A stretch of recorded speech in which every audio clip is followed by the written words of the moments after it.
Seja muito bem-vindo a mais um encontro com a palavra. Este programa faz parte de um curso introdutório de todos os livros da Bíblia. Atualmente estamos estudando a primeira carta de Paulo a Timóteo. Pegue sua Bíblia, acomode-se e acompanhe conosco. As cartas que Paulo escreveu para Timóteo e Tito são cartas pastorais, escritas para pastores. Eles eram pastores das igrejas em Éfeso e em Creta.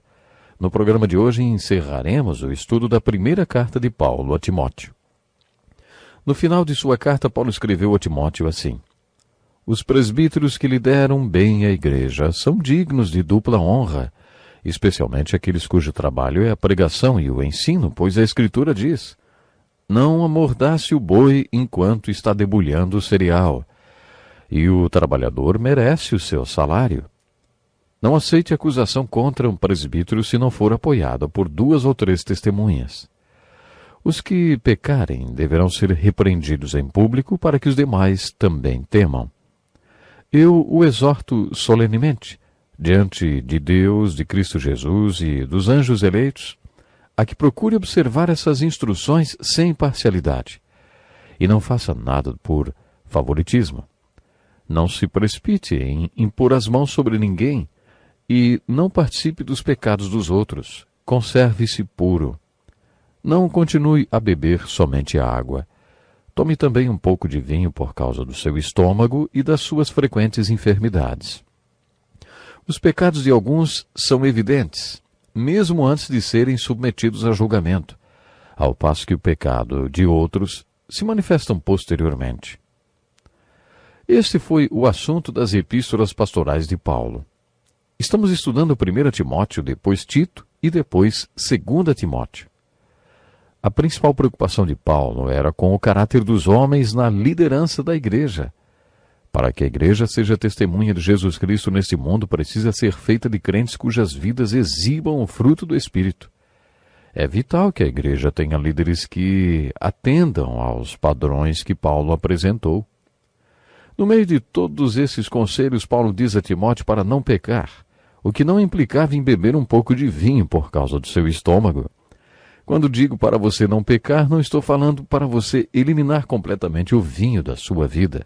Você precisa de um pouco de vinho por causa dos problemas que tem no estômago. Eu conheço um pastor em Atenas, na Grécia, que se chama Thanos Carbonos, uma versão atual do apóstolo Paulo. Ele lidera uma igreja grande em Atenas com mais 75 congregações. Quando passei uma semana com ele, observei que ele bebia bastante vinho. Para a cultura grega, aquilo não era muito, não. Eles bebem vinho como bebemos refrigerante. Alguns pastores americanos que visitaram o pastor Thanos ficaram preocupados com a quantidade de vinho que ele tomava. Acho que ele percebeu os olhos dos americanos se arregalando enquanto ele bebia vinho. Depois de quase uma semana, ele perguntou: Meus irmãos, o meu vinho incomoda vocês? Será que estou sendo pedra de tropeço para vocês? O pastor americano respondeu: Não, Thanos. Você sabe, Paulo recomendou que Timóteo tomasse um pouco de vinho. É claro que aquele grego sabia dessa história. Aí o pastor grego falou: Ah, é mesmo, é verdade. Ele mandou Timóteo tomar um pouco de vinho porque estava doente. Se ele estivesse bem, Paulo teria dito: Tome bastante vinho. É claro que ele estava brincando. Mas para Thanos Carbonos e sua cultura, beber vinho não é problema. Mas, como já falei em outro programa, pessoalmente, acho que a bebida alcoólica não é para mim. Eu, por exemplo, não tomo bebida alcoólica de espécie alguma. E, na verdade, concordo com aqueles que dizem que é bom se abster completamente. Quando disse completamente, é exatamente isso. Abster-se completamente da bebida alcoólica. Esse parágrafo do capítulo 5 é muito importante, porque enfatiza os altos padrões para os líderes da igreja e o fato de que essa liderança tem de manter esses padrões. Como a posição que ocupam é pública, no caso de pecarem, a situação terá de ser tratada publicamente. Paulo também dá alguns conselhos muito práticos sobre os escravos. Ele recomendou: Todos os que estão sob o jugo da escravidão devem considerar seus senhores como dignos de todo respeito, para que o nome de Deus e o nosso ensino não sejam blasfemados. Os que têm senhores crentes não devem ter por eles menos respeito, pelo fato de serem irmãos. Ao contrário, devem servi-los ainda melhor, porque os que se beneficiam dos seus serviços são fiéis e amados. Os escravos deveriam servir aos senhores como se estivessem servindo a Jesus. Quando os crentes possuíam escravos, costumavam ensinar a eles trechos bíblicos como este. Existem alguns versículos semelhantes a este em Efésios e em Colossenses, que dizem que os escravos devem ser bons e servir a seus senhores, como se estivessem servindo ao Senhor. Quando estudarmos a breve epístola que Paulo escreveu para Filemon, descobriremos que a carta ensina que um escravo que se converteu não pode mais ser considerado escravo, mas irmão. Aqueles donos de escravos a quem me referi há pouco também não queriam que ninguém ensinasse a carta de Filemon aos escravos, porque eles não queriam perder os escravos. É interessante perceber que o problema social da escravidão existia naquela época, e aparentemente Paulo sabia que a escravidão não poderia ir muito longe, não. Teria que terminar. Muitos dos primeiros cristãos eram escravos. Quando eles se convertiam, continuavam escravos de seus senhores. Por isso, Paulo os ensinou a lidar com a escravidão. O capítulo 6 desta carta fala sobre a preocupação com dinheiro e sobre piedade, sobre o amor ao dinheiro e à piedade. Poderíamos gastar um programa inteiro falando só sobre esse trecho da carta. Nossa cultura valoriza demais o ganho, o dinheiro.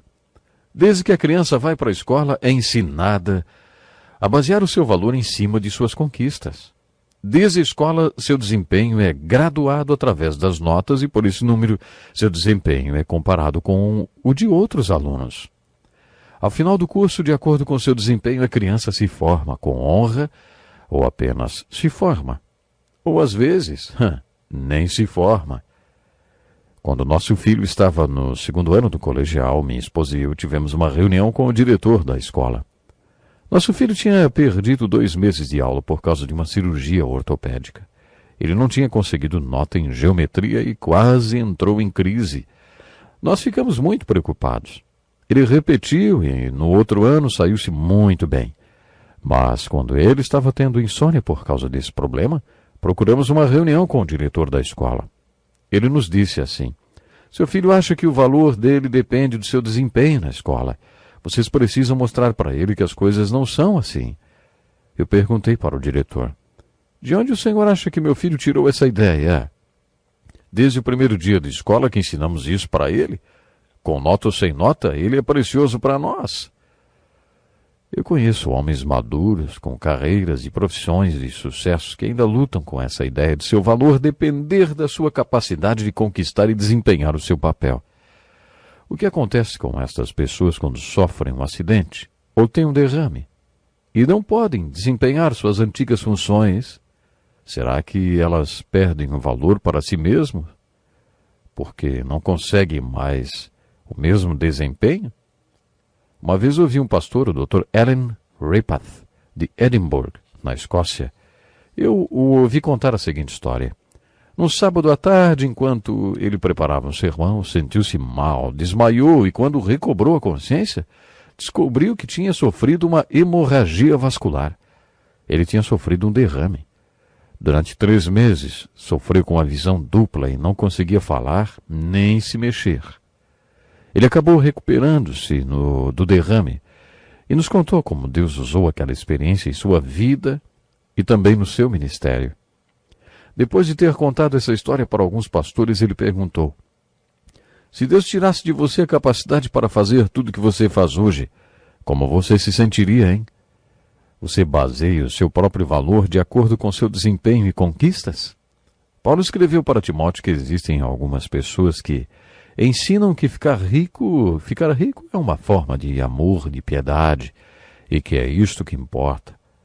Mas Paulo contra-ataca esse conceito dizendo: a piedade com contentamento é grande fonte de lucro. Vez por outra encontramos alguém que conta que se formou, se tornou ótimo profissional e ainda assim não está contente. São pessoas que não encontraram a paz, satisfação, realização nem alegria com suas conquistas. Pessoas que ficaram ricas, poderosas e que conseguiram todo tipo de coisa, mas não encontraram alegria em nenhuma dessas coisas. Essas pessoas precisam saber que a piedade com contentamento é grande fonte de lucro. Paulo continua compartilhando alguns pensamentos referentes ao materialismo. Nada trouxemos para este mundo e dele nada podemos levar. Por isso, tendo que comer e com que vestir-nos, estejamos com isso satisfeitos. Isso não é incrível? O que você precisa para ficar contente, hein? As necessidades básicas do homem são alimentação, vestuário e moradia. Paulo sequer mencionou moradia. Se você não tiver roupas para se vestir, é capaz de ser preso. Este foi o mínimo mencionado por Paulo. Devemos estar contentes se tivermos comida e com o que nos vestir. Os que querem ficar ricos caem em tentação, ele escreveu, em armadilhas e em muitos desejos descontrolados e nocivos que levam os homens a mergulharem na ruína e na destruição, pois o amor ao dinheiro é a raiz de todos os males. Paulo queria que Timóteo fugisse de todos esses valores materiais que as pessoas acreditam que trazem a satisfação, mas jamais encontram a satisfação, a alegria. Paulo se refere a Timóteo como um homem de Deus. Ele lembra a Timóteo que ele foi chamado para ser pastor. Depois que Timóteo entendeu isso, a mensagem para aqueles que eram ricos é que eles deveriam ser ricos nas boas obras e usar seu dinheiro com generosidade, estando sempre prontos a repartir. Os ricos deveriam sempre ajudar com alegria os que estavam passando necessidades. Paulo encerra essa primeira carta para Timóteo com as palavras: Timóteo, guarde o que lhe foi confiado. Evite as conversas inúteis e profanas e as ideias contraditórias do que é falsamente chamado conhecimento. Professando-o, alguns desviaram-se da fé. A graça seja com vocês. Agora que estamos terminando, eu lanço um desafio. Em todo mundo, as academias e os spas viraram um ótimo negócio, mas o desafio de Paulo para Timóteo e para nós é que exercitemos a piedade, porque uma vida de piedade nos enriquece nesta vida e também na vida que está por vir. Pense nisso e até o próximo programa.